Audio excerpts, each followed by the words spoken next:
En el caso de La Ley de Herodes, que es cuando me volví famoso, Sí. y por eso te acuerdas y dices, ¿es tu primera película? No, ya tenía yo para eso 20 años de trayectoria. Pero con La Ley de Herodes, que literalmente nace de mi ira y de mi rabia contra un sistema político que todos sabíamos que era corrupto, que vivían en la impunidad, que llegaban a ser, cuando era necesario, hasta asesinos. Y yo estaba muy enojado, muy furioso, porque pues con el error de diciembre, los pocos ahorros que tenía y muchas personas muy cercanas y cercanas a ti y cercanas a todos, nos fuimos a la ruina, porque el país quebró, ni más ni menos que quebró. Entre culpas, entre pitos y flautas, entre Carlos Salinas de Gortari y Zedillo, no se pusieron de acuerdo y nos cargó la chingada. Antes de filmar. Te estoy diciendo, antes de filmar, no. Eso fue lo que me llevó a hacer ese guión. Hacerla, ok. Porque te digo que como cinéfilo, lo que yo de alguna manera me puse a ver es cómo es posible que el PRI lleve 70 años en el poder y no haya una película que haya contado quiénes son estos cabrones. Claro. Y dije, la voy a hacer. Pero ¿por qué quise hacerla? ¿Y qué fue lo que me llevó a hacerla? Fue la ira y el coraje que traía yo contra estos, en fin, contra la clase política mexicana y el sistema político mexicano, para decirlo con todas sus letras. Pero entonces yo que te digo que nací en este negocio, siempre hubo una cosa que a mí me atormentó mucho, que era el asunto de la censura que ejerció de manera autoritaria el PRI, claro, a lo largo de sus 70 años, claro. Porque además parece de un país de hace 3 siglos, y no fue hace tanto, donde la Secretaría de Gobernación te tenía que autorizar tu guión. Claro. Y si lo leían y había cosas que no les gustaba, te decían, lo tienes que quitar, si no, no lo puedes filmar. Y cuando filmabas una película, y se la tenías antes de cerrar el corte en edición, enseñar otra vez a Gobernación, y ellos, la oficina de censores, que así se llamaba, sí, sin pudor, de la Secretaría de Gobernación, te decía, mire, para que su película pueda pasar en los cines le tiene que quitar esta escena y le tiene que quitar esto donde sale la bandera, porque eso no se permite, y esas malas palabras y estas señoras encueradas. Entonces yo de alguna manera sí dije, qué terrible país donde pues haya ese nivel de censura.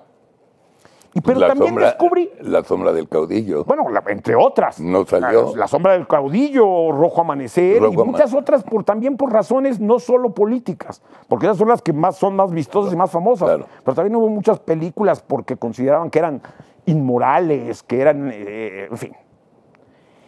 Y entonces yo descubro que eso había creado una tara en muchos de los creadores y periodistas en México, que era la autocensura.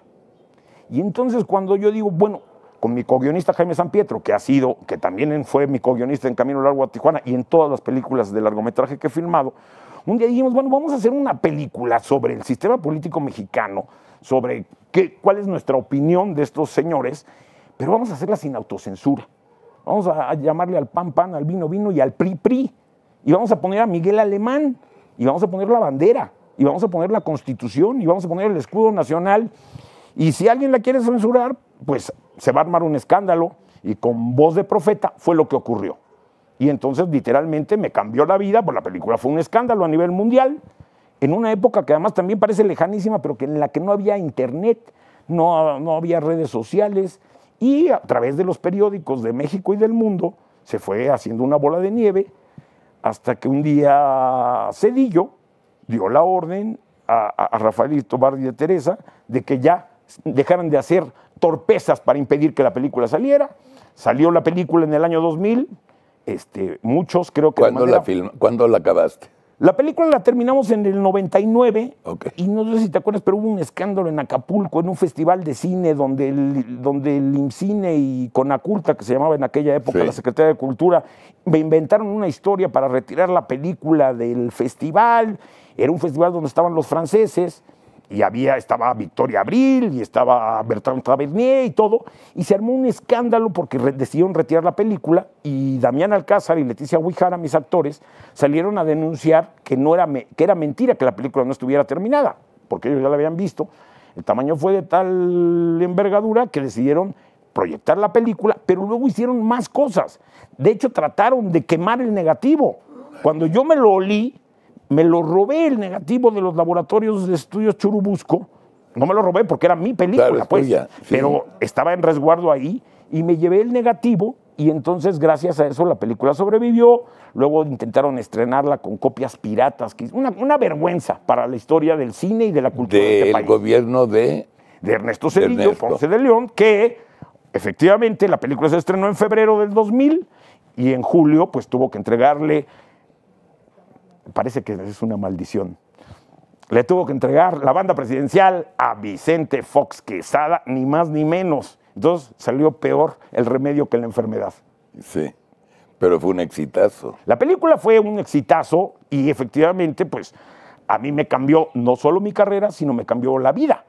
Y entonces a partir de ahí yo ya decidí abandonar esa obsesión que tenía yo por los géneros cinematográficos estilo americanos y entonces me enfoqué más en lo que han sido una saga de sátiras, algunas más políticas que otras, pero ese es el género en el que de alguna manera he hecho esta saga de 5 películas que inició con La Ley de Herodes, que siguió con Un Mundo Maravilloso, después El Infierno, después La Dictadura Perfecta y ahora espero que concluya, pero no lo sé, porque siempre después de cada una he dicho, ya con esta concluyo la saga, No. que viva México. La historia sigue. La historia sigue, pero yo ya me tengo que jubilar.